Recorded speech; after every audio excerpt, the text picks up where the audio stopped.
نحمده ونستعينه ونستغفره ونتوب إليه ونعوذ بالله من شرور أنفسنا وسيئات أعمالنا من يهده الله فلا مضل له ومن يضلل فلا هادي له وأشهد أن لا إله إلا الله وحده لا شريك له وأشهد أن محمدا عبده ورسوله صلى الله عليه وآله وصحبه وسلم تسليما كثيرا وبعد.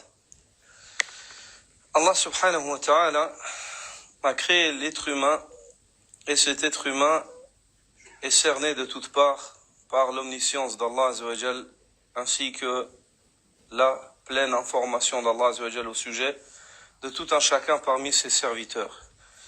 Il fait partie des noms d'Allah subhanahu wa ta'ala As-Sami', celui qui entend tout, Al-Basir, celui qui voit tout, Al-Alim, celui qui sait tout, Al-Khabir, celui qui est parfaitement informé de ce qui se cache dans les poitrines.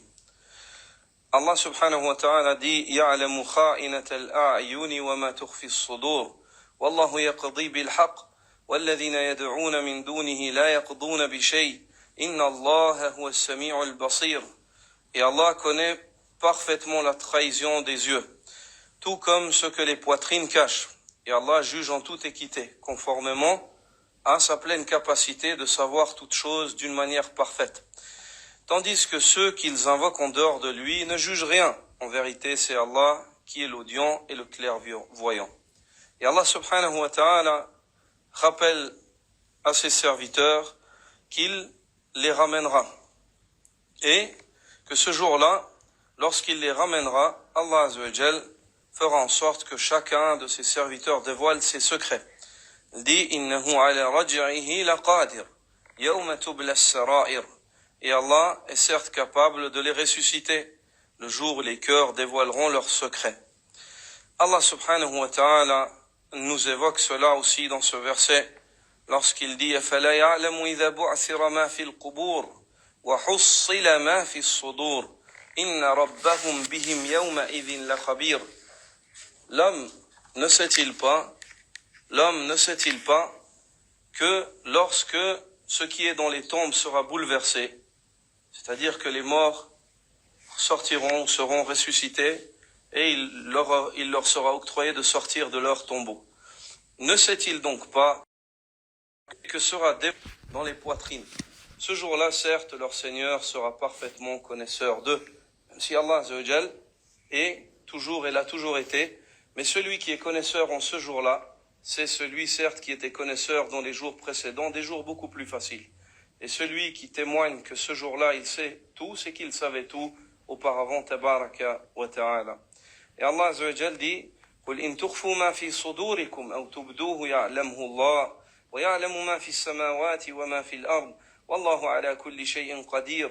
Dit que vous cachiez ce qui est dans vos poitrines, ou bien que vous le divulguiez, Allah le sait. Il connaît tout ce qui est dans les cieux et sur la terre, et Allah est omnipotent. Et conformément à sa préscience et à sa parfaite information, Allah subhanahu wa ta'ala propose à cet être humain deux voies, à lui de choisir. Il dit وَهَدَيْنَاهُ النَّجْدَيْنِ. Et nous orientâmes le fils d'Adam, nous ne l'avons-nous donc pas guidé sur deux voies. Nous ne lui avons pas donné le choix entre ces deux voies-là. Et la différence, ces deux voies-là, c'est la voie du paradis et de l'enfer, la voie du bien et du mal, la voie de la guidée et de l'égarement, du tawhid ou du shirk, de la sunna ou du bid'a, du halal ou du haram, et ainsi de suite. L'être humain, dans sa vie, constamment, a le choix dans sa volonté, entre le fait d'obéir à Allah azza wa jal ou de lui désobéir, et il est responsable de son choix et de la direction de la qibla qu'il prend. Et qu'est-ce qui va faire la différence? Comment est-ce qu'on sait qui sont ceux qui vont choisir cette voie-là ou l'autre? Qu'est-ce qui va marquer la différence? La différence, c'est la volonté des serviteurs. C'est leur volonté, leur désir, ce qu'ils veulent, leur intention, ce qu'il y a dans leur cœur. Allah subhanahu wa ta'ala dit « Minkum man yuridu al-akhira, wa minkum man yuridu ad-dunya, wa minkum man yuridu al-akhira. » Et il en était parmi vous qui désiraient la vie d'ici-bas. Et il en était parmi vous qui désiraient la vie de l'au-delà. Donc ici, c'est deux voies qui se séparent, deux groupes de personnes qui seront classées selon leurs désirs. Et Allah subhanahu wa ta'ala dit من كان يريد العاجلة عجلنا له فيها ما نشاء لمن نريد ثم جعلنا له جهنم يصلاها مذموما مدحورا. Et quiconque désirait la vie immédiate, nous hâtons de lui donner ce que nous voulons. Nous hâtons de donner ce que nous voulons à qui nous voulons. Puis nous lui assignons l'enfer où il brûlera méprisé et repoussé. Et Allah subhanahu wa ta'ala nous évoque le fait que cette volonté, cette intention, ce désir vient avant ou dépasse l'acte de l'homme. C'est-à-dire que là, le désir et la volonté et l'intention de l'homme, elle vient avant ou elle passe avant l'acte de l'homme. Allah Azza wa Jal dit وَمَنْ أَرَادَ الْآخِرَةَ وَسَعَى لَهَا سَعْيَهَا وَهُوَ مُؤْمِنٌ فَأُولَٰئِكَ كَانَ سَعْيُهُمْ مَشْكُورًا. Et ceci dans le verset suivant, le verset que nous venons de mentionner dans Surat Al-Isra, le verset qui vient après, Allah Azza wa Jal dit dans le sens du verset, et qui désire l'au-delà. Man arada al-akhira wa sa'a laha sa'yaha. Il désire l'au-delà, et comment est-ce qu'on sait s'il est sincère dans ce qu'il y a dans son cœur ou dans son désir? C'est par la réalisation qu'on reconnaît un homme sincère dans ses désirs. Il désire l'au-delà, puis suit le chemin, wa sa'a laha sa'yaha. Puis il emprunte le chemin qui conduit à l'au-delà. فَأُولَٰئِكَ كَانَ سَعْيُهُمْ وَهُوَ مُؤْمِنٌ, tout en étant croyant, فَأُولَٰئِكَ كَانَ سَعْيُهُمْ مَشْكُورًا. Donc celui qui cherche l'au-delà, ceux qui cherchent l'au-delà et fournissent les efforts qui y mènent, tout en étant croyant, alors l'effort de cela sera reconnu. Il est rapporté dans ce chapitre-là, concernant l'importance de l'intention, un hadith qui est un hadith capital et fait partie des piliers fondamentaux de la religion.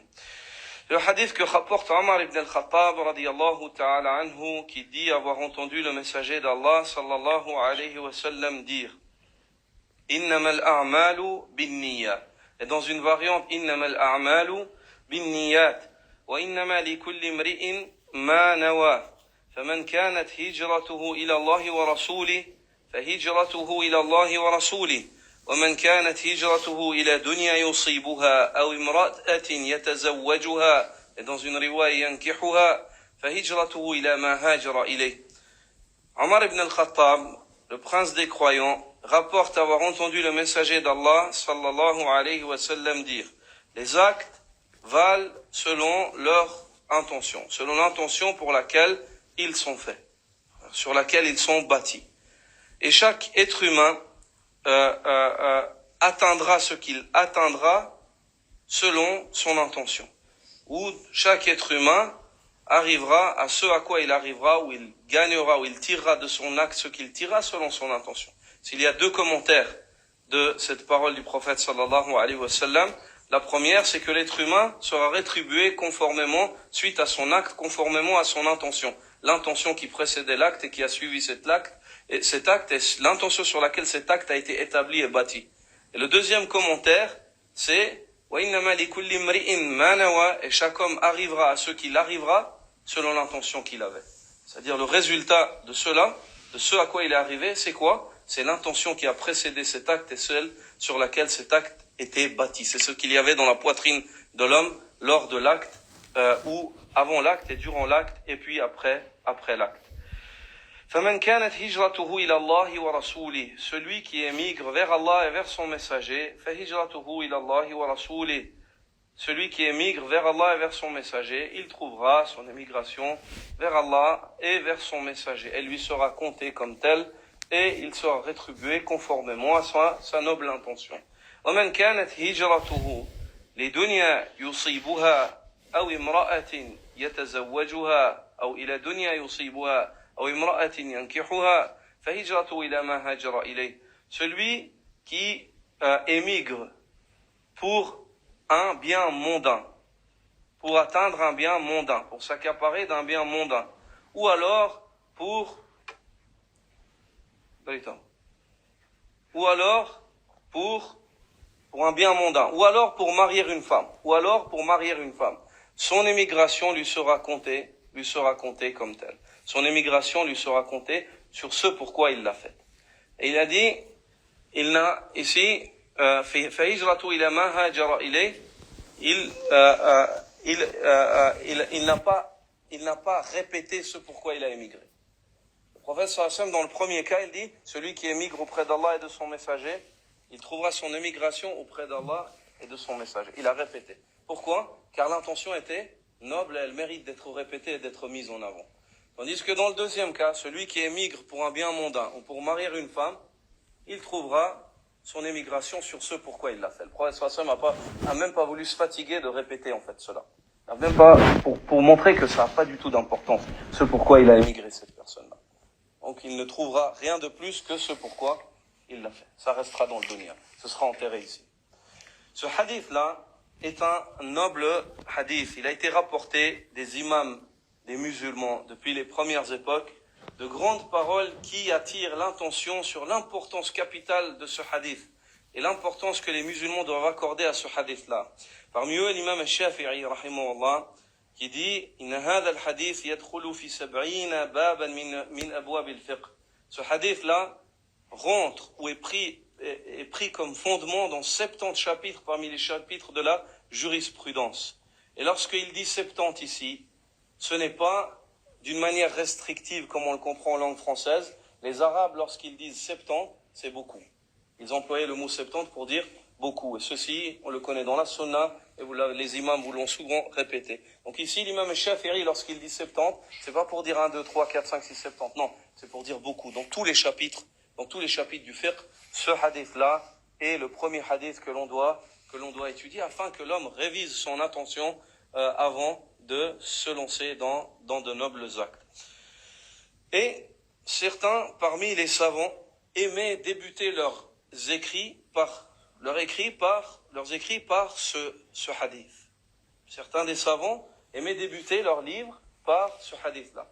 Et un livre que vous connaissez tous, le Sahih de l'imam al-Bukhari, rahimahullah.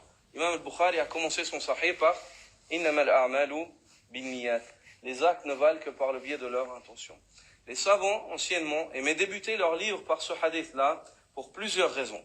La première, c'est que en islam, sans intention, tu peux faire tous les efforts que tu veux, ces efforts-là sont vains. Et que l'intention, c'est la première condition d'acceptation des œuvres. La deuxième, c'est le fait que lorsqu'il écrit ce hadith, il se rappelle à lui-même d'avoir une bonne intention avant d'entreprendre cet acte-là. La troisième, c'est sa bonne volonté vis-à-vis de celui à qui il transmet ce message. Il veut lui rappeler la bonne intention avant que le lecteur n'entreprenne la lecture de ce livre, la recherche de la science, et ainsi de suite. Donc il y a plein de bénéfices quant au fait de débuter les livres par ce hadith-là, de débuter les exhortations par ce hadith-là, et ce hadith-là est le hadith dont nous avons le plus besoin en tant que croyants dans notre vie, et ceci est la parole de certains parmi les premiers musulmans. Abdurrahman ibn Mahdi, parmi les grands savants du hadith, disait ينبغي لكل من صنف كتابا أن يبتدي فيه بهذا الحديث تنبيها للطالب على تصحيح النية. Abdurrahman ibn Mahdi rahimahullah disait il est primordial que chaque personne qui écrit un livre le commence par ce hadith-là afin d'attirer l'attention de l'élève sur l'importance de l'intention, afin d'attirer l'attention de l'élève sur l'importance de l'intention. L'imam al-Bukhari, Mohammed ibn Ismaïl, disait ليس في أخبار النبي صلى الله عليه وسلم شيء أجمع وأغنى وأكثر فائدة من هذا الحديث. Il n'y a pas dans les informations de la sunna qu'on tire de la sunna, de la parole du prophète sallallahu alayhi wa sallam, il n'y a pas un texte qui soit plus englobateur, plus enrichissant et plus bénéfique que ce hadith. Même si toute la sunna, elle est englobatrice, elle est riche, enrichissante, elle est bénéfique, mais dans cette sunna qui dans son entièreté n'est que khayr, bénéfice, richesse et guidée, le plus enrichissant c'est ce hadith. Et ici c'est la parole d'un homme à qui Allah Azza wa Jalla a accordé le pouvoir. Il a été appelé Amirul Mu'minin fil hadith, le prince des croyants dans le hadith, l'imam al-Bukhari. Tellement Allah Azza wa Jalla il est dit que Allah Azza wa Jalla a adouci le hadith à l'imam al-Bukhari comme il a adouci le fer à Daoud. comme il a adouci le fer à Daoud, Allah Azza wa Jalla a adouci à l'imam al-Bukhari l'apprentissage, la mémorisation, la compréhension, la perception, le fait de distinguer le vrai du faux dans le hadith du prophète sallallahu alayhi wa sallam. Et l'imam Ahmad ibn Hanbal rahimahullah disait usul al-islam ala thalathati ahadith, hadith Umar innama al-a'malu bin-niyat wa hadith Aisha radiyallahu anha من أحدث في أمرنا هذا ما ليس منه فهو رد وحديث النعمان بن بشير إن الحلال بين وإن الحرام بين. L'imam Ahmed ibn Hanbal, l'imam des gens de la Sunna, disait les fondations de l'islam reposent sur 3 hadiths. Les fondations mères de l'islam reposent sur 3 hadiths. Le premier, c'est le hadith de Omar ibn al-Khattab, qu'Allah l'agrée, lorsqu'il dit les actes ne valent que par le biais de leur intention. Le second, c'est le hadith de la mère des croyants, Aisha radiyallahu ta'ala anha, qui dit que le prophète sallallahu alayhi wa sallam a dit, celui qui innove dans notre affaire que voici, il vient avec une chose qui ne fait pas partie de celle-là, elle lui sera rejetée. C'est un hadith mère ou un hadith clé quant au fait de témoigner sans aucun doute et sans l'ombre d'un doute et d'une manière ferme que l'innovation est néfaste et interdite en islam, dans la religion d'Allah Azza wa Jal. Et le troisième, dit l'imam Ahmed, c'est le hadith de Nu'man ibn Bashir, lorsqu'il rapporte du prophète sallallahu alayhi wa sallam, le halal est clair et le haram est clair. Et l'imam Abu Bakr ibn Dasa dit, سمعت أبا داود السجستاني يقول كتبت عن رسول الله صلى الله عليه وسلم 500,000 حديث. Abu Bakr ibn Dasa rapporte avoir entendu Abu Daoud, l'élève de l'imam Ahmad, l'auteur de Sunan, Sijistani, le grand savant du hadith, parmi les imams des gens de la Sunna, dit avoir entendu Abu Daoud dire « J'ai écrit du prophète sallallahu alayhi wa sallam plus de 500 000 hadiths. » Ici, ce n'est pas 500 000 hadiths différents. Des fois, un seul hadith, il l'a écrit plusieurs fois, car il a écrit ses chaînes de transmission. C'est le même hadith, mais sous diverses voies. Il dit, انتخبت منها ما ضمنته هذا الكتاب يعني كتاب السنن. Il dit, et sur ces 500 000 hadiths, j'ai choisi ces hadiths par lesquels j'ai compilé ce livre, le Sunan d'Abi Daoud. Sur 500 000 hadiths, il a choisi à peu près 5 000 hadiths, hein, dans le Sunan d'Abi Daoud.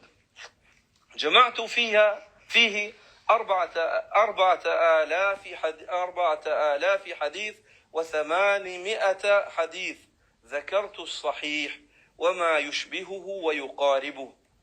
Il dit, et dans ce Sunan-là, je l'ai compilé, il est composé de 4800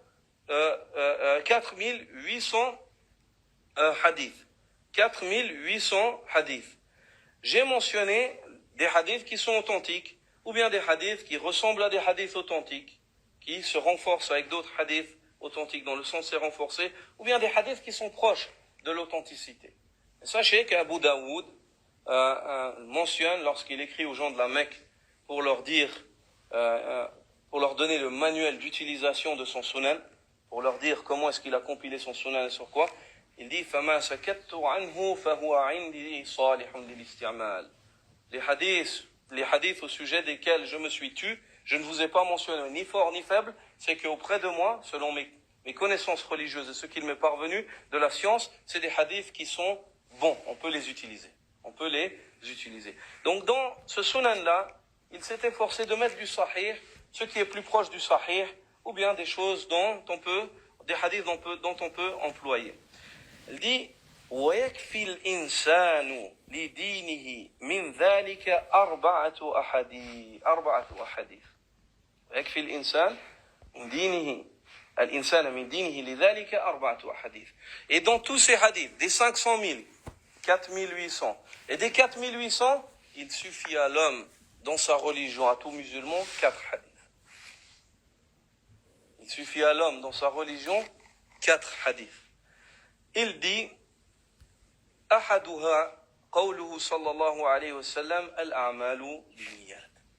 l'un d'entre eux, la parole du prophète sallallahu alayhi wa sallam, les actes ne valent que par le biais de leur intention. والثاني من حسن إسلام المرء تركه ما لا يعني. Et le deuxième, il fait partie du signe du bon islam chez la personne. Que la personne est un bon musulman lorsqu'il ne se préoccupe pas de ce qui ne le regarde pas. Le premier est l'intention, le deuxième, ne te surcharge pas, tu es déjà assez surchargé. Ne te surcharge pas parce qu'il ne te regarde pas. والثالث قوله لا يكون المؤمن مؤمنا حتى يرضى لأخيه ما يرضى لنفسه. Et le troisième, c'est lorsque le prophète sallallahu alayhi wa sallam nous enseigne que l'homme n'est pas un bon croyant jusqu'à ce qu'il agrée pour son frère ce qu'il agrée pour sa propre personne. والرابع الحلال بين والحرام بين. Et le quatrième, c'est le hadith de Nu'man ibn Bashir. Le halal est clair et le haram est clair dans la religion. Pas besoin de philosopher. Ce qui est halal est clair, ce qui est haram est clair. Notez, serviteurs d'Allah, que ce grand imam, cet amoureux de la sunna et du suivi du prophète sallallahu alayhi wa sallam, qui était strict dans la pratique de la religion, il n'est pas venu te mentionner le hadith du halal et du haram en premier. Premièrement, il t'a mentionné le tawhid, l'intention. Deuxièmement, il t'a mentionné le fait de t'éloigner de la nuisance d'autrui et de ta propre nuisance, en t'occupant de ce qui te regarde. C'est-à-dire la réalisation de cette sincérité. Un homme sincère, il n'a pas le temps de s'occuper des autres. Un homme sincère, il sait que chaque seconde, elle lui est comptée. Chaque jour, il s'approche de la mort. Malakul Maut l'attend. Lorsqu'Allah Azza wa Jal décrète, la mort descend, frappe. Elle vient, elle frappe subitement. Personne ne sait quand il va mourir. Et il sait qu'il est mort. Allah Azza wa Jal dit au prophète sallallahu alayhi wa sallam, l'homme qui a eu la plus belle des vies, le plus beau des passages ici-bas, innaka mayyit. Tu es mort. Wa innahum mayyitun. Alors qu'il était vivant, Allah lui révèle, tu es mort, ô Mohammed. Tu fais partie des mourants. Tu es déjà mort. La mort, elle est écrite. Wa innahum mayyitun. Puis ils sont morts aussi. Donc, serviteur d'Allah, cet imam-là t'enseigne qu'une fois que tu as une bonne intention, un homme qui a une bonne intention, il n'a pas le temps de s'occuper des autres, de ce qu'il regarde pas. Il s'occupe de lui-même. Il est déjà assez surchargé, avec ses péchés, avec ses fardeaux, avec ses obligations. Le troisième, c'est le fait que tu aimes pour les autres ce que tu aimes pour toi. Que tu aimes tu agrées pour ton frère ce que tu agrées pour toi. Donc ce que tu n'agrées pas pour toi, tu ne l'agrées pas pour les autres.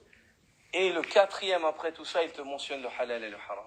Souvent, les musulmans ont tendance, ceux qui pratiquent la religion, des fois, à s'accrocher.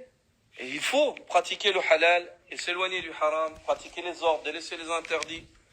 Ceci, absolument, fait partie de la taqwa, d'obéir à Allah et de délaisser sa désobéissance.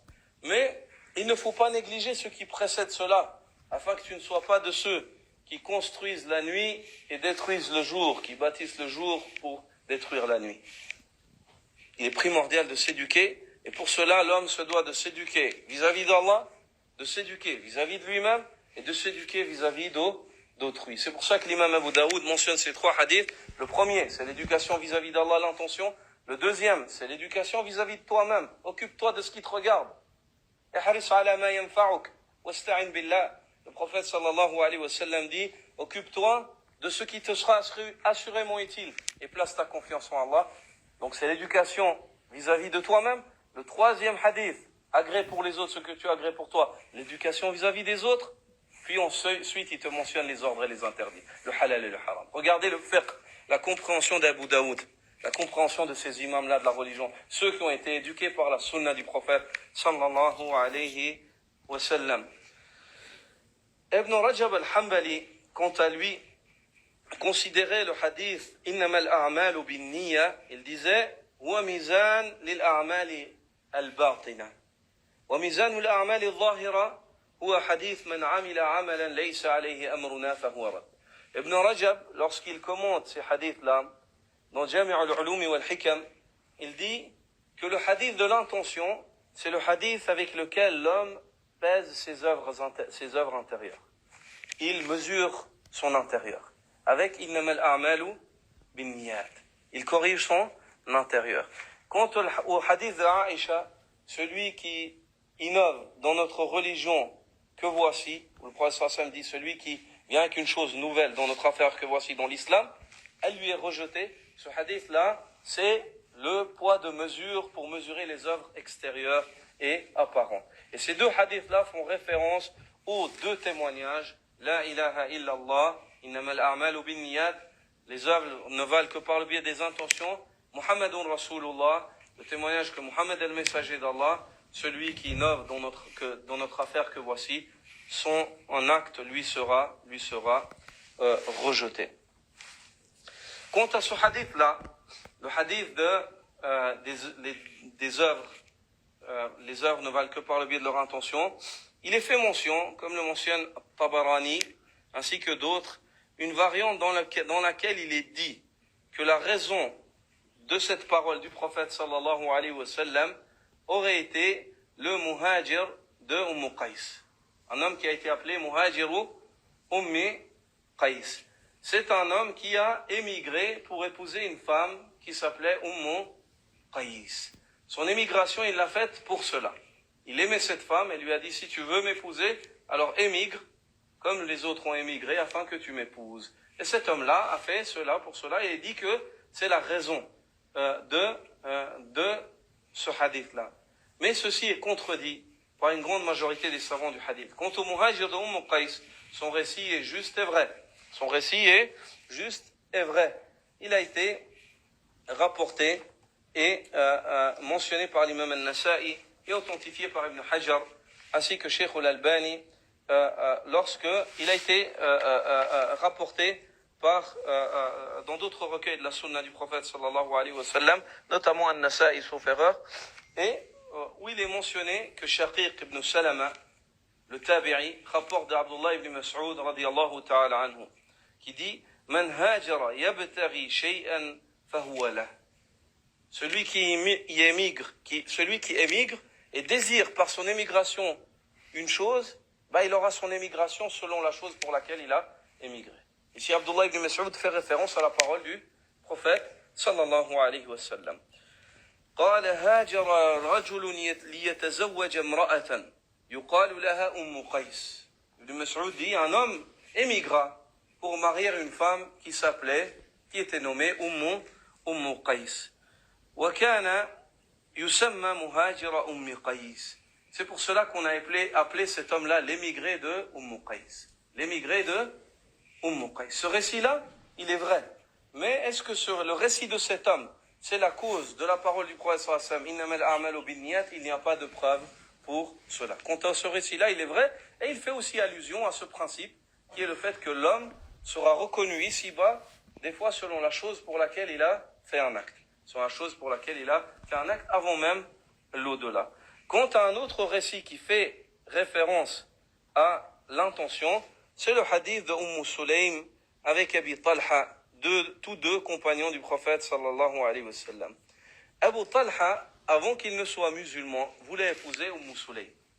Et il l'a demandé en mariage. Abu Talha était un homme qui avait une autorité, qui jouissait d'une autorité, et dont beaucoup de femmes mécoises auraient attendu ou espéré qu'il les demande en mariage. Et lorsqu'il s'est présenté à Sulaym, Abu Talha s'est présenté, il l'a demandé en mariage. Elle lui a dit, Ya Abu Talha, elle a dit, Wallahi, inna mithlaka la yurad. Elle a dit, un homme comme toi, on ne le refuse pas dans le dunya à la base. Walakinnaka rajulun kafir, wa inni imra'atun muslima. Mais tu es un homme mécréant. Quant à moi, je suis une femme musulmane. Je suis une femme musulmane. Donc je ne t'épouserai pas.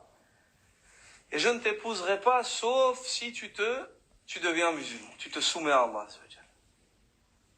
وَلَا يَكُونُ مَهْرِي سِوَى إِسْلَامُكَ. Et le mahr que je te demande, la dot que je te demande, c'est le fait de te voir musulman.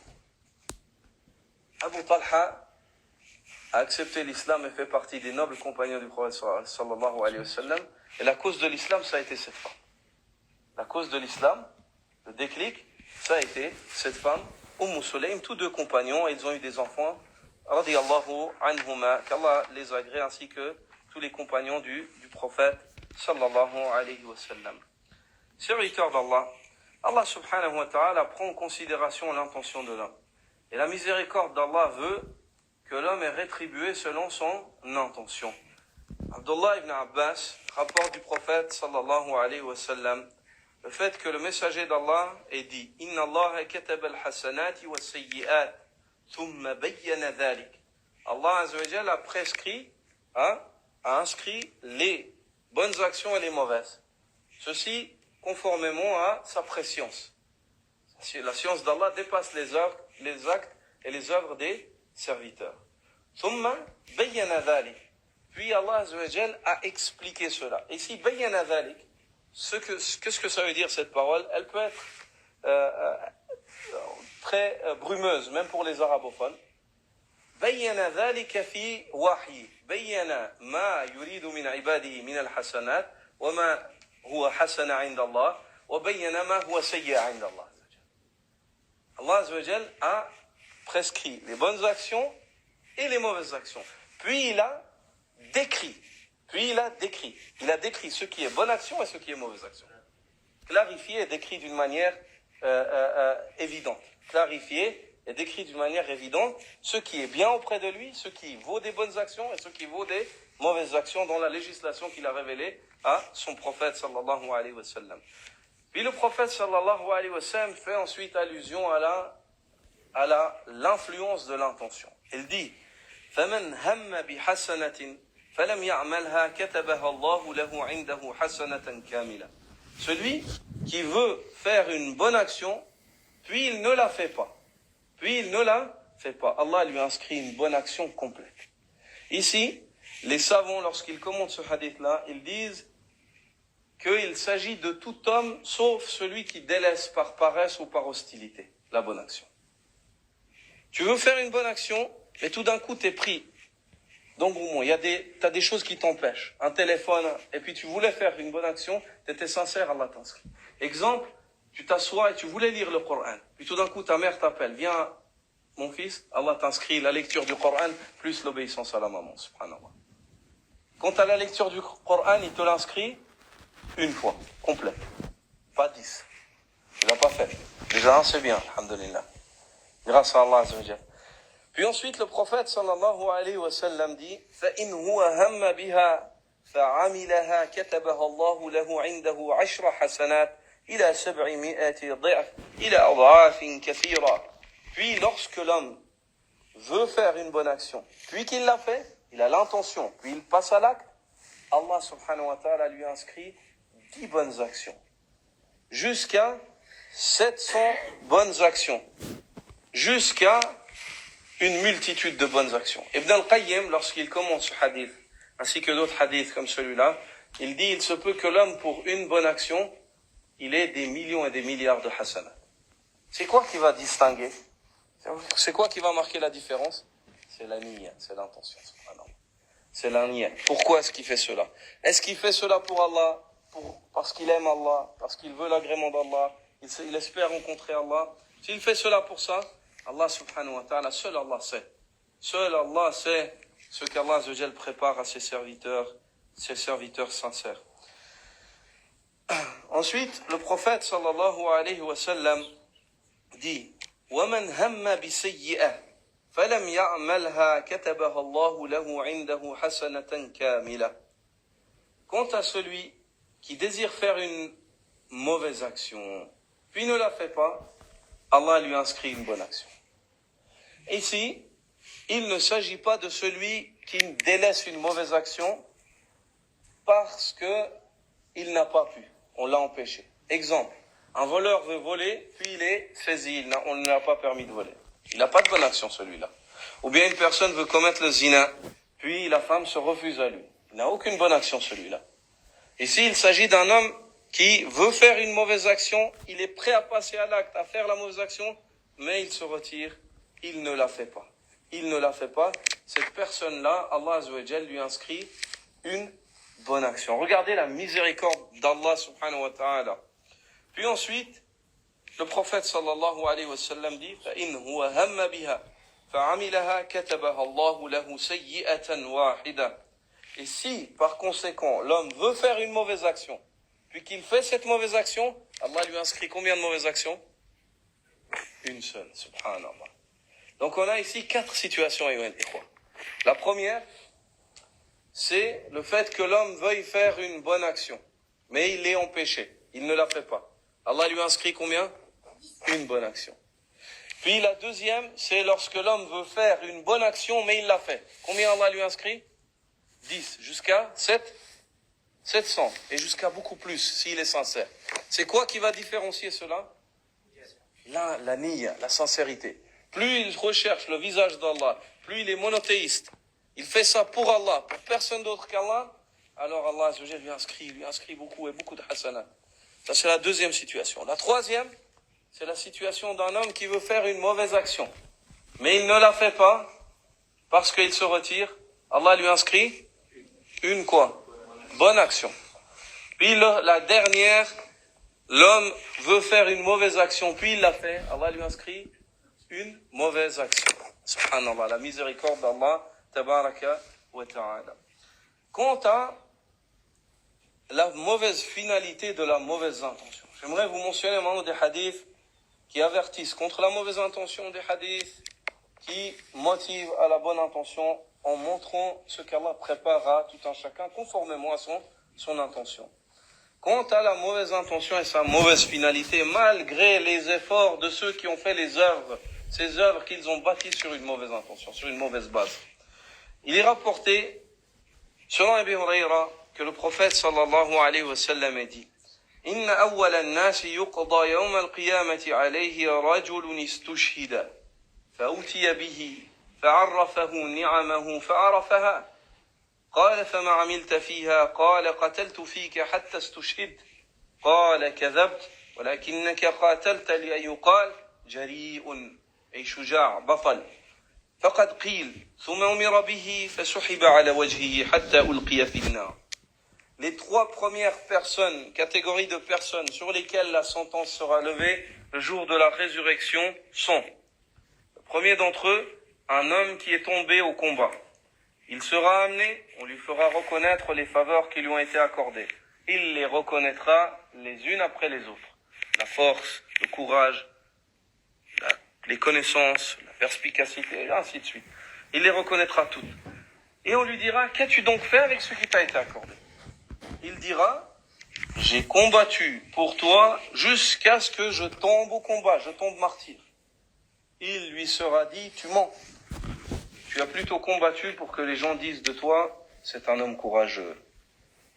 Les gens ont dit cela, puis on ordonnera sur lui, et il sera saisi, traîné sur son visage jusqu'à ce qu'il soit jeté en enfer. ورجل تعلم العلم وعلمه وقرأ القرآن فأتي به فعرفه نعمه فعرفها قال فما عملت فيها قال تعلمت العلم وعلمته وقرأت فيك القرآن قال كذبت ولكنك تعلمت العلم ليقال عالم وقرأت القرآن ليقال وقارئ فقد قيل ثم أمر به فسحب على وجهه حتى ألقي في النار. Et la deuxième catégorie de personnes, c'est un homme qui a appris la science et l'a transmise, puis qui a lu le Coran, le Coran. Cette personne-là, on lui fera reconnaître les faveurs qui lui ont été accordées, la chance d'avoir étudié, ou le temps qu'il a donné, ou la capacité, ou le succès qu'on lui a accordé dans l'apprentissage, la facilité, ou l'aisance, ou je ne sais quoi, comme faveur qu'Allah accorde à ceux à qui il les a accordées. Puis, on lui fera reconnaître ces faveurs-là, et on lui dira, comme au précédent: qu'as-tu donc fait avec ce qui t'a été accordé? L'homme de dire: j'ai appris la science ainsi que je l'ai enseignée, et pour toi, et j'ai lu le Coran pour toi. On lui dira: tu mens. Tu as plutôt appris la science pour qu'on dise de toi que c'est un savant, c'est un homme qui a du savoir. Et tu as lu le Coran pour qu'on dise de toi: c'est un lecteur. Et tu as obtenu cela. Les gens ont dit de toi que tu avais du savoir, et les gens ont dit de toi que tu étais un lecteur. Puis on ordonnera sur cette personne, et il sera traîné sur son visage jusqu'à être jeté dans le feu de l'enfer. Le prophète sallallahu alayhi wa sallam dit: Man ta'allama ilman مما يبتغى به وجه الله لا يتعلمه إلا ليباهي به العلماء وليماري به السفهاء لن يجد رائحة الجنة. Celui qui apprend le savoir, une science par laquelle on ne devrait rechercher que le visage d'Allah normalement. Comme dit Al-Zuhri, تعلمنا العلم لغير الله فأبى أن لا يكون إلا لله. Il dit, nous avons appris le savoir pour autre qu'Allah. Nous avons commencé et notre intention n'était pas forcément toujours au point, mais cette science nous a imposé, nous a montré qu'elle ne saurait être que pour Allah. Elle ne saurait être que pour Allah. Le prophète sallallahu alayhi wa sallam, dans ce hadith d'Ibn Omar, dit, celui qui apprend une science par laquelle nous ne devrions chercher rien d'autre que le visage d'Allah, il ne l'apprend pas si ce n'est pour côtoyer les savants ou épater les ignorants. Côtoyer les savants ou épater les souffles, les ignorants, les faibles d'esprit. Il ne sentira pas l'odeur du paradis le jour de la résurrection. Il ne sentira pas l'odeur du paradis le jour de la résurrection. Ensuite, le prophète sallallahu alayhi wa sallam de mentionner la troisième catégorie. وَرَجُلٌ وَسَعَ اللَّهُ عَلَيْهِ فأعطاه من أصناف المال كله فأتي به فعرفه نعمه فعرفها قال فما عملت فيها قال ما تركت من سبيل تحب أن ينفق فيها إلا أنفقت فيها لك قال كذبت ولكنك فعلت ليقال هو جواد فقد قيل ثم أمر به فسحب على وجهه حتى ألقي في النار. Si le prophète sallallahu alayhi wa sallam évoque cette troisième catégorie, il s'agit de l'homme généreux. Il dit, et puis, le cas d'un homme à qui Allah subhanahu wa ta'ala a accordé divers biens, des richesses en abondance, diverses et abondantes. Des richesses diverses et abondantes. فَأُتِيَ بِهِ فَعَرَّفَهُ نِعَمَهُ فَعَرَفَهَا. On l'amènera et on lui fera reconnaître ce qu'Allah lui a accordé. Et puis, il reconnaîtra tout ce qui lui a été accordé, cette richesse. Puis on lui dira, qu'as-tu donc fait avec ces biens qu'Allah t'a accordés?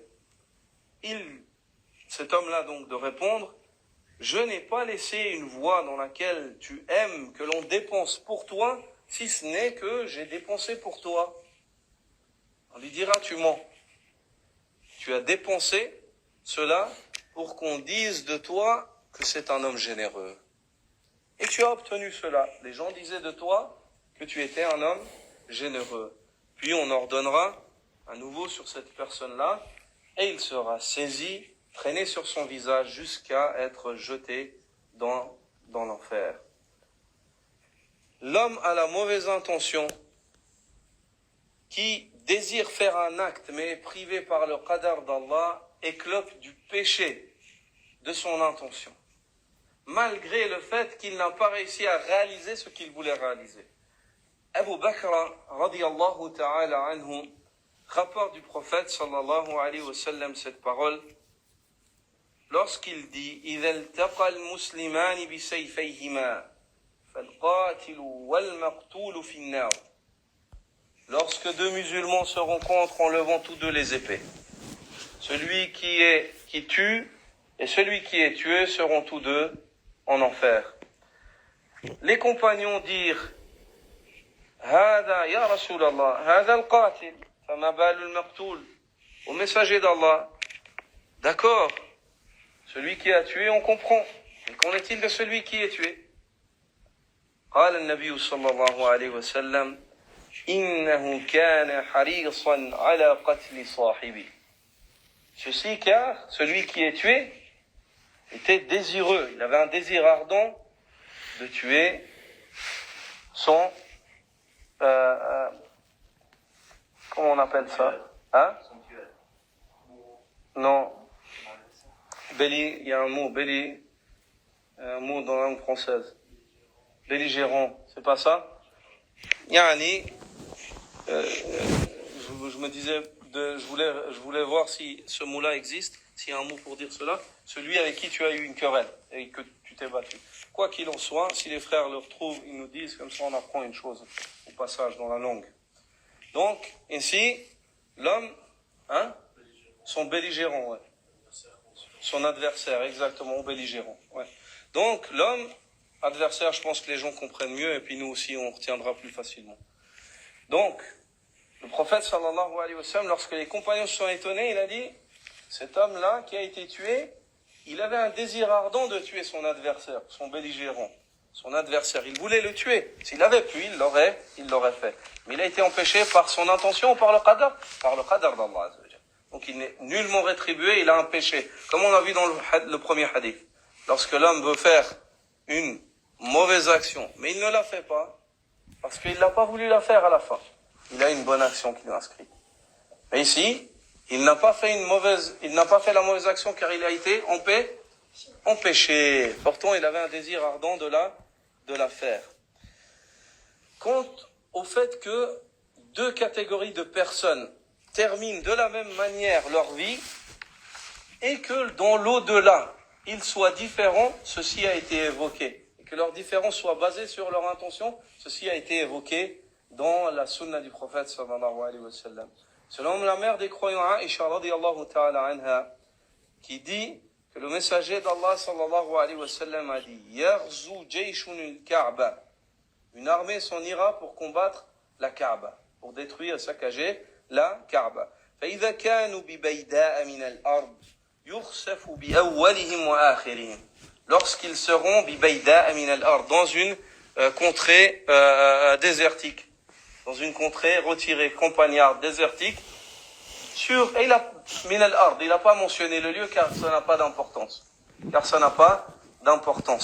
بِبَيْدَاءَ مِنَ الْأَرْضِ فَخُسِفَ بِأَوَّلِهِمْ وَآخِرِهِمْ ils seront terrassés, anéantis, du premier au dernier. Du premier au dernier.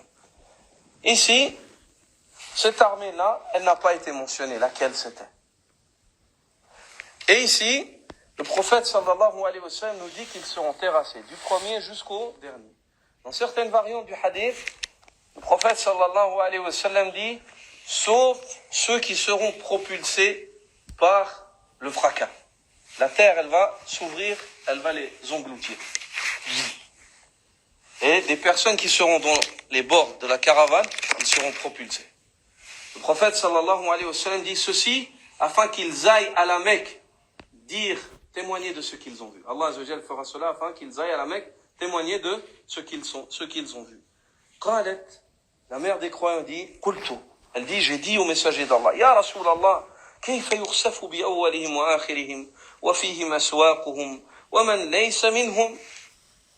Le prophète, la mère des croyants, regardez l'intelligence de cette femme.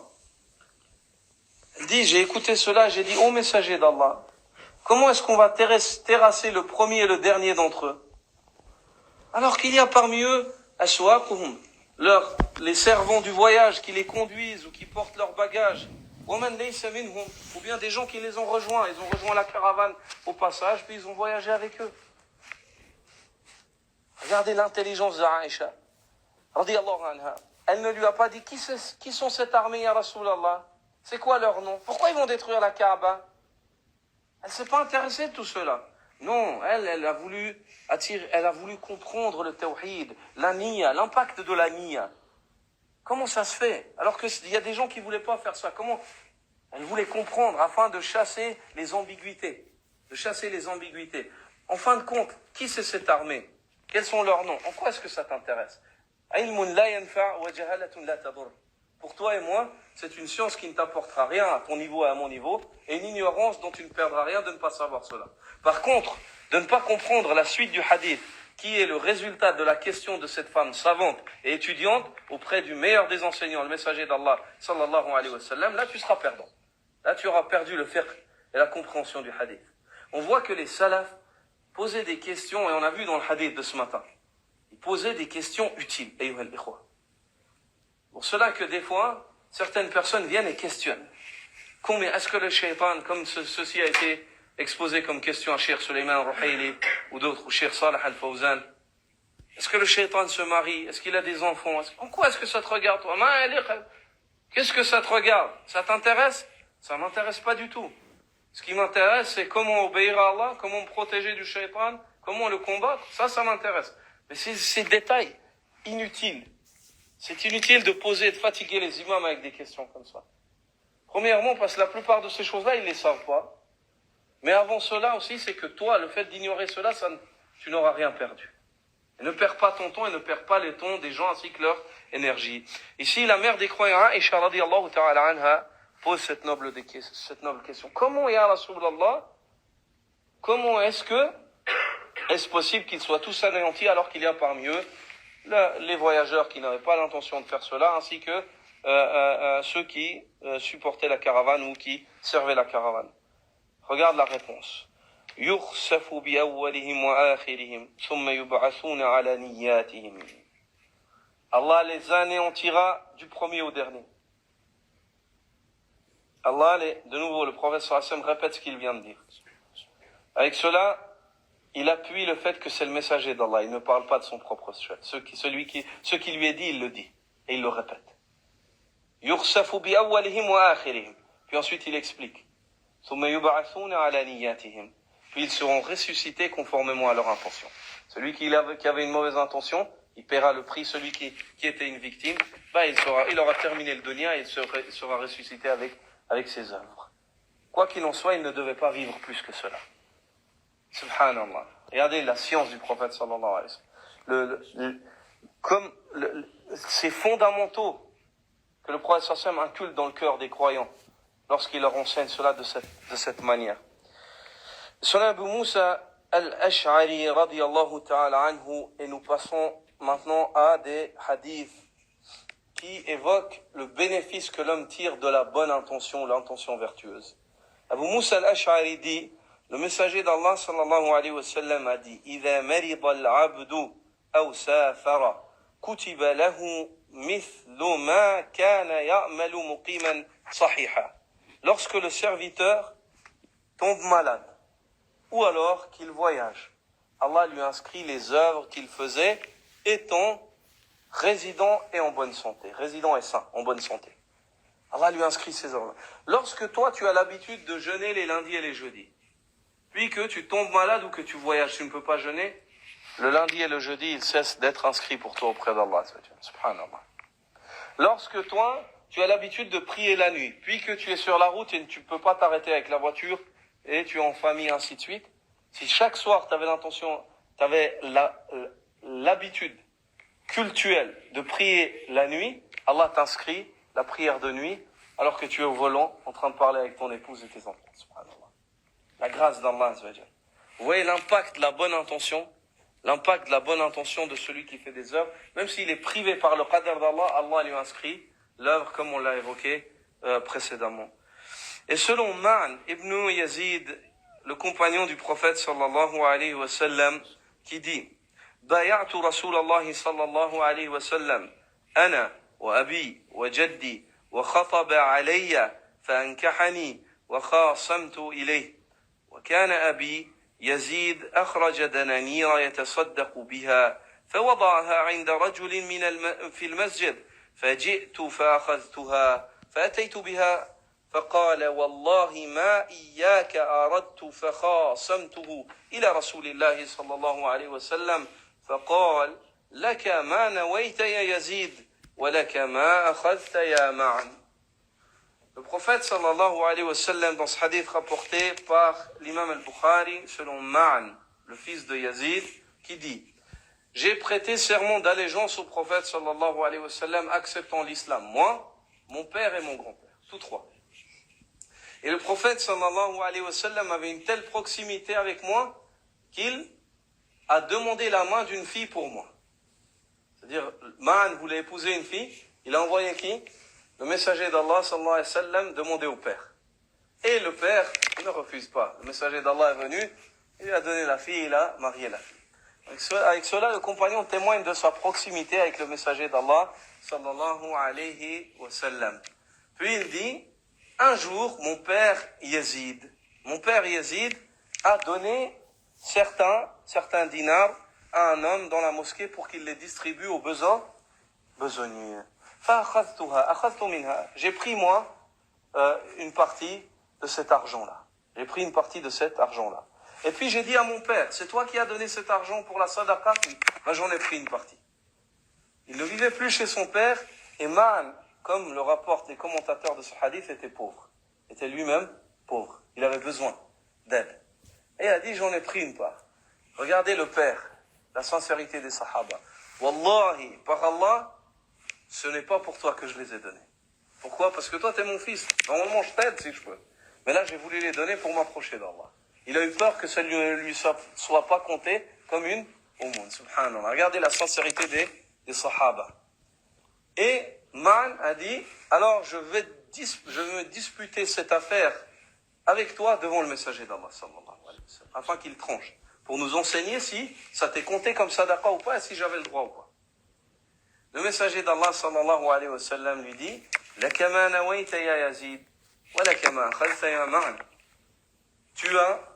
Tu obtiens pleinement ce pourquoi tu avais l'intention, qui est la sadaqa, au Yazid, et tu as pleinement droit en ce que tu as pris au main. Tu avais droit en cet argent-là, car tu es besogneux.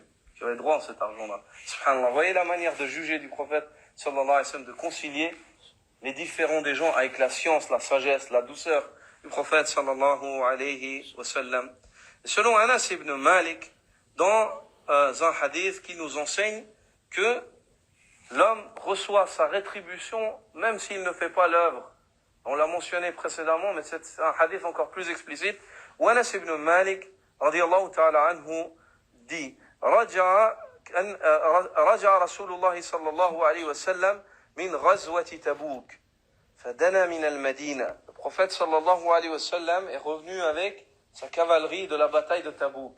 Et lorsqu'il s'est approché de Médine, قال إن بالمدينة أقواما ما سرتم مسيرا ولا قطعتم واديا إلا كانوا معكم. Il y a à Médine des gens, vous ne chevauchiez pas des contrées et vous ne traversiez pas des vallées si ce n'est qu'ils étaient avec vous. Il y a à Médine des gens, ils s'approchent de Médine, ils s'arrêtent et ils regardent les sahaba, il leur dit, il y a à Médine des gens, vous ne chevauchiez pas des contrées et vous ne traversiez pas des vallées, si ce n'est qu'ils étaient avec vous, qu'ils ont pris part à cela avec vous. Et dans une variante de l'imam Muslim, ça c'est la variante de l'imam Bukhari, dans une variante de l'imam Muslim, illa sharakukum fil ajr, si ce n'est qu'ils ont pris part avec vous dans la récompense. Si ce n'est qu'ils ont pris part avec vous dans la récompense. Qalu ya Rasulallah, wa hum bil Madina, au messager d'Allah. Comment cela est possible alors qu'ils étaient à Médine? Ils n'étaient pas avec nous. Qala wa hum bil Madina, habasahum al-uzr. Ils ont pris part tout en étant à Médine, comme je vous le dis, car ils ont été retenus par une excuse valable. Ils ont été retenus par une excuse valable. C'est ainsi pour tout acte. Lorsque tu es empêché de faire un acte et que cette excuse-là est valable auprès d'Allah, mais Allah le sait bien, et Allah ne peut pas être trompé, sache que Allah Azzawajal t'inscrit la récompense de cela, car tu es privé de l'acte, non par ta paresse, non parce que tu préfères le dunya, ou non parce que tu fais passer avant la religion la vie mondaine, mais parce que tu as été empêché réellement, et Allah Azzawajal le sait mieux. Et Allah subhanahu wa ta'ala prend en considération l'intérieur des gens, à la tête de cela. Et ensuite aussi les œuvres. Il ne prend pas en considération leur influence ou leur apparence extérieure ou alors leur autorité. Le prophète sallallahu alayhi wa sallam, dans ce hadith, dans le sahih de l'imam Muslim, sur Abu Huraira, radiyallahu anhu, le messager d'Allah, azza wa jal, dit, Inna Allah la yanzuru ila suwarikum wa amwalikum, walakin yanzuru ila qulubikum wa amalikum. Allah ne prend pas en considération votre apparence ni votre richesse. Mais ce qu'Allah prend en considération, c'est vos cœurs et vos œuvres. Vos cœurs et vos œuvres. Ces deux-là vont de pair. Ces deux-là vont de pair. Un homme qui a un bon cœur a des bonnes œuvres. Les bonnes œuvres assainissent le cœur. Un homme aux mauvaises œuvres, même si à la base il avait un bon cœur, il va altérer son cœur et il va porter atteinte à son cœur. Et selon Abi Kabsha al-Anmari, le prophète sallallahu alayhi wa sallam nous enseigne que conformément à l'intention des gens, le dunya appartient à 4 catégories de personnes. Ce dunya, Allah l'a divisé et il l'a dans cette communauté musulmane, il y a 4 catégories de personnes qui prendront leur part du dunya selon leur intention. Il dit sallallahu alayhi wa sallam, innama ad-dunya li arba'ati nafar. Ce dunya revient à 4 catégories de personnes. عبد رزقه الله مالا وعلما فهو يتقي فيه ربه ويصل فيه رحمه ويعلم لله فيه حقا فهذا هو بأفضل المنازل. Un homme à qui Allah subhanahu wa ta'ala a accordé des biens ainsi que du savoir. Il craint Allah azza wa jalla en ce qui lui a été, il craint son Seigneur en ce qui lui a été accordé. Il lie ses liens de parenté avec les moyens qu'il a et il reconnaît le droit d'Allah azza wa jalla sur lui. Il reconnaît pleinement le droit d'Allah sur lui. Cet homme-là, c'est le meilleur des 4. Cet homme-là, c'est le meilleur des 4. وعبد رزقه الله علما ولم يرزقه مالا فهو صادق النية يقول لو أن لي مالا لعملت بعمل فلان فهو بنيته فأجرهما سواء. Et un homme à qui Allah azza wa jalla a accordé du savoir, mais il ne lui a pas accordé de richesse. Cet homme-là,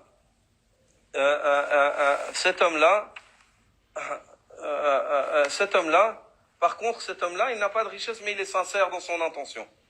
Il dit, si j'avais de la richesse, j'aurais fait comme celui qui m'a précédé, comme l'autre. J'aurais œuvré en bien.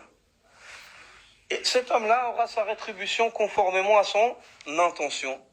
Et ils sont tous deux équivalents dans la rétribution, dans la récompense.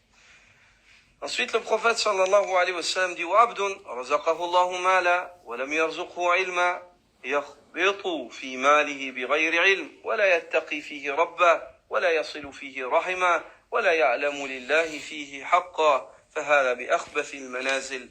Et un homme à qui Allah azza wa jalla n'a pas accordé de science, mais il lui a accordé de la richesse. Il ne craint pas son Seigneur dans ce qui lui a été accordé, et il ne lie pas ses liens de parenté. Et il ne reconnaît pas le droit d'Allah sur lui. Celui-là, c'est certes la pire des catégories. وعبد لم يرزقه الله مالا ولا علما فهو يقول لو أن لي مالا لعملت فيه بعمل فلان فهو بنيتي فوزرهما سواء. Et un homme à qui Allah subhanahu wa ta'ala n'a ni accordé de science ni de richesse, ni de richesse. Et il dit, si seulement j'avais de la richesse, j'aurais fait comme celui qui vient de me précéder, qui avait de la richesse et fait le mal avec son argent. Subhanallah. Il dit, si j'avais de l'argent, j'aurais fait comme un tel. Il aura sa rétribution conformément à son désir, son intention. Ils sont équivalents, celui-là et celui qui l'a précédé dans le mal. Ils sont équivalents dans le mal. Donc on voit que ces catégories sont au nombre de 4. La première, un homme qui a le savoir et la richesse. Avec son savoir et cette richesse, il craint son Seigneur. Avec sa richesse, il lie ses liens de parenté. Il reconnaît le droit d'Allah sur lui. Cet homme-là, c'est le meilleur. Le deuxième, un homme à qui Allah azza wa jalla n'a pas accordé de richesse, mais il lui a accordé du savoir. Avec ce savoir, il juge d'une manière correcte. Vous allez le voir dans la suite. C'est-à-dire, il dit, si seulement j'avais les moyens, j'aurais fait comme celui qui faisait le bien avec son argent, qui liait ses liens de parenté et reconnaissait le droit d'Allah en cela. Et cet homme-là, il est sincère dans son intention et il est équivalent à celui qui l'a précédé dans la récompense, subhanallah. Maintenant, les deux catégories néfastes et mauvaises. Un homme qui n'a pas de savoir, mais il a de la richesse. Il fait le mal avec sa richesse, ne reconnaît pas le droit de son Seigneur et il ne craint pas Allah azza wa jalla avec cette richesse-là, ne lie pas ses liens de parenté. Cet homme-là, c'est la pire des catégories. Et un homme à qui Allah azza wa jalla n'a accordé ni science ni richesse, cet homme-là dit, si seulement j'avais de la richesse pour faire le mal, comme celui qui a de la richesse pour le fait, cet homme-là est pareil à celui qui fait le mal avec la richesse, sans pouvoir le faire conformément à son intention, il obtient ce qu'il obtient. Est-ce que c'est clair? Ça, c'est les 4 catégories. Et parmi les bénéfices que l'on peut tirer de ce hadith-là, qui est un bénéfice dans la vie de tous les jours pour le croyant, c'est l'importance des moyens pour lier tes liens de parenté. et que les moyens financiers sont un moyen très fort pour renouer et lier tes liens de parenté. En dehors du comportement, en dehors de la visite, sachez que parmi les moyens, car le fils d'Adam est attiré par et vous aimez la richesse d'un amour éperdu. Un homme qui a de l'argent, même s'il est mauvais, les gens l'aiment. Donc, si toi, ô serviteur croyant, tu as les moyens de ne pas rester pauvre, prends ta part du dunya, prends ta part du dunya. ولا تنسى نصيبك من الدنيا وأحسن كما أحسن الله إليك. Et n'oublie pas ta part dans ce bas monde et montre-toi bon comme Allah s'est montré bon vis-à-vis de toi. Le fait de délaisser le dunya, de retirer ta main du dunya, de ne pas vouloir prendre ta part, ceci ne fait pas partie du zuhd. Sauf si le fait que tu cours après le dunya, ça te fait perdre l'akhirah. Mais si tu peux prendre ta part dans le dunya, prends-la. Car le croyant qui est fort est bien meilleur, plus aimé auprès d'Allah que le croyant qui est faible. Même s'il s'agit de la foi, si deux croyants sont équivalents dans la foi, celui qui est fort économiquement est meilleur auprès d'Allah, car il peut faire le khayr. Il est rapporté qu'à l'époque du prophète sallallahu alayhi wa sallam, les pauvres parmi les Médinois, parmi les compagnons, se sont plaints auprès du messager d'Allah. Ils ont dit, Ya Rasulallah, les riches ont de quoi donner et nous n'avons pas de quoi donner. Ils font tout ce qu'on fait, mais ils donnent. Nous, on ne peut pas. Le prophète sallallahu alayhi wa sallam leur a enseigné de dire 10 fois Subhanallah, 10 fois Alhamdulillah, 10 fois Allahu Akbar, après chaque salat. Lorsque les riches ont entendu cela, ils ont commencé à le faire. Les pauvres sont revenus, ils ont dit Ya Rasulallah, ils ont entendu cela, ils le font. Il dit Dhalika fadlullah yu'tihi man yasha. Ça c'est la faveur d'Allah, il l'accorde à qui il veut. Mais sache que on tire de ce hadith qu'on vient de te mentionner, car le prophète sallallahu alayhi wa sallam chaque fois mentionne ici celui qui a de l'argent, il mentionne le fait de lier ses liens de parenté. Et il dit, celui qui a de l'argent, il le fait, et il a la science et l'argent, il le fait. Celui qui a juste l'argent, et il n'a pas la science, il ne le fait pas. On voit, donc, parmi les bénéfices qu'on va tirer de ce hadith, c'est que parmi les moyens qui te facilitent le fait de lier les liens de parenté, c'est l'argent, ayyuha al-ikhwa. C'est l'argent, ayyuha al-ikhwa. Ce n'est pas une fin en soi, mais c'est un moyen, un sabab et une cause. Lorsque elle est dans la main d'un homme sincère qui connaît Allah Azza wa Jal, elle porte ses fruits, elle est utile. Et le prophète sallallahu alayhi wa sallam dit ma nafa'ani malu Abi Bakr. L'argent de personne ne m'a été plus utile que celui d'Abu Bakr. L'argent de personne ne m'a été plus utile que celui d'Abu Bakr. Un homme qui connaît Allah Azza wa Jal et un homme qui est sincère lorsqu'il donne, un homme qui recherche le visage d'Allah. Lorsque son père lui disait, lorsqu'il libérait les esclaves à la Mecque, il lui disait, oh mon fils, je te vois libérer des faibles et des esclaves. Pourquoi tu ne libères pas des gens qui sont forts, des esclaves jeunes et forts, costauds? Ils te défendraient lorsque Quraysh te veulent le mal. Il dit, Ya abati, innama abtaghi bidhalika wajha Allah. Oh mon père, par la libération de ces esclaves, je n'attends rien du dunya, j'espère le visage d'Allah. J'espère le visage d'Allah. Allah a révélé le Coran sur Abu Bakr, radiyallahu ta'ala anhu, concernant cette parole selon le commentaire de certains parmi les mufassiroun. Subhanakallahu bihamdik, ashhadu an la ilaha illa ant, astaghfiruka wa atubu ilayk.